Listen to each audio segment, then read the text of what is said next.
વડોદરા મહાનગરપાલિકા દ્વારા શહેરને વધુ સ્વચ્છ, હરિયાળું અને સુવ્યવસ્થિત બનાવવા વન ડે વન રોડ અભિયાન શરૂ કરવામાં આવ્યું છે.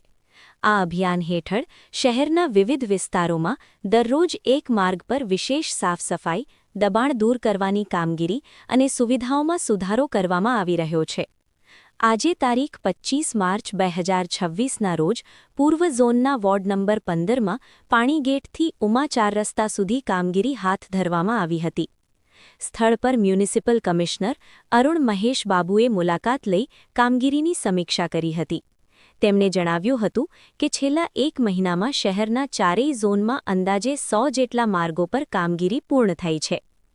અભિયાન દરમિયાન સફાઈ સાથે દબાણ દૂર કરી પાર્કિંગ વ્યવસ્થા સુધારવા તેમજ ખાલી પ્લોટમાં સ્કૂલ અને વર્કિંગ વુમન હોસ્ટેલ જેવા પ્રોજેક્ટનું આયોજન કરવામાં આવશે. ગટરના ઢાંકણાને રંગીન બનાવવાની પહેલથી લોકોમાં જાગૃતિ લાવવામાં આવશે.